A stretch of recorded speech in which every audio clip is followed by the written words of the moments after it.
this is this is a typical information guide that I developed while I was at Autodesk. I mean, this is just a way of of making sure that you have a protocol, you're following the protocol. I mentioned dealing with the logistics first. This helps you make sure that you have all the logistics set up. You know, who are the folks that are interviewing? You know, have we followed up and confirmed? Uh, do we have a little bit of background on who the participant might be? Um, brief introduction. So in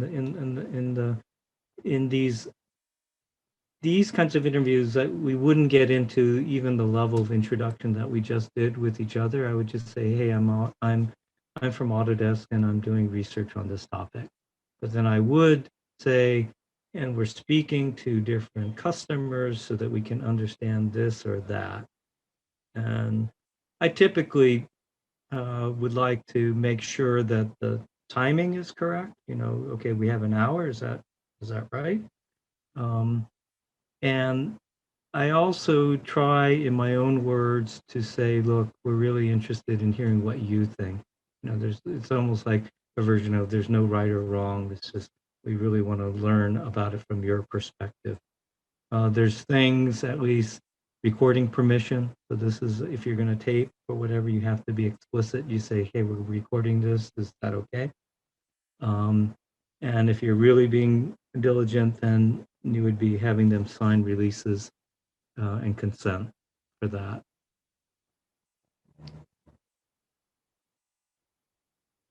Oh, I guess I zoomed in on it on my thing, so I didn't have to zoom in actually. But anyway, so that's what I went through. Um, and then this kind of let's start off with basic introduction. Um, and this is really, I guess, let's see if I can zoom in on that. So tell us your name, where, so this is asking this of the participant. So I'm not sharing all of this information with the participant, but I'm asking the participant to tell me, tell me your name, where we're meeting, a little bit about your experience and background. And, you know, this is actually a really important part of the process because as that person is answering you, you should be noting things. You should be noting, okay, Elizabeth has background in urban planning. She's done this. She's done this.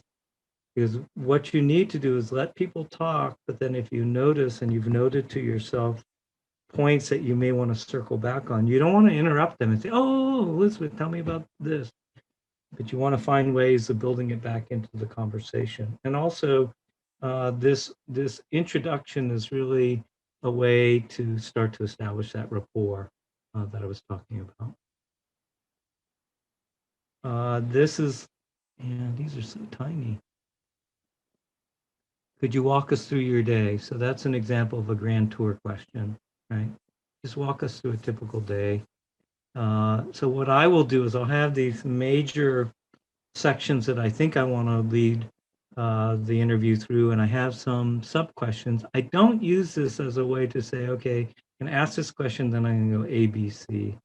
These are just potential prompts, and I'll have a printed out version of this, and I'll be writing notes on my own. And basically, if I'm doing this all, you know, with a team, another person who's taking notes, and I'm really focused on, okay, well, what did they say up here that might inform this question or this question? I might start to even branch off because of what they said might be different. So could you walk us through your day? Um, can you show us examples? So that's the show me example. So the goal is really to get the participant to share stories, to show examples. When we're doing interviews related to software, I'd say, well, could you show us how that works? And actually doing things by Zoom makes it even easier because can you share your screen and show me what that looks like on your screen?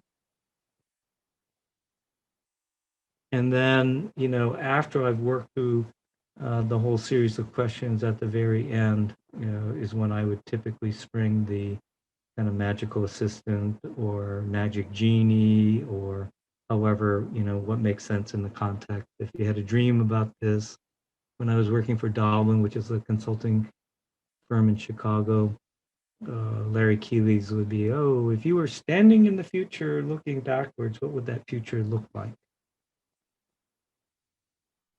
And typically in this kind of research, these are also really good opportunities.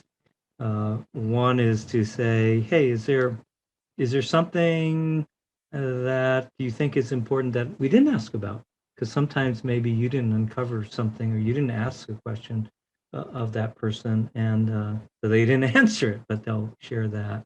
Or ask them if they have any questions. It's also another opportunity to say, hey, is there anybody else that you think we could speak with that might have good insights? And thank you. And we would typically provide some kind of a token of appreciation in the form of a gift certificate or payment. And this isn't, this has to be kind of careful. I think, I don't even know what the going rate would be now, but I think, for a 1 hour interview, we might give somebody like a $50 Amazon certificate or something. You don't want to make it so like you're paying for because you're not paying for their time. It's really just a nice token of appreciation. And that's something just to be careful about. You don't want to give big amounts, definitely, but you don't want to give tiny amounts either, because you want to respect people's time. And so having an interview guide like this that you can kind of walk through is just a good little checklist and reminder. So what are some common interviewing mistakes? So one is, I think we talked about this or I alluded to this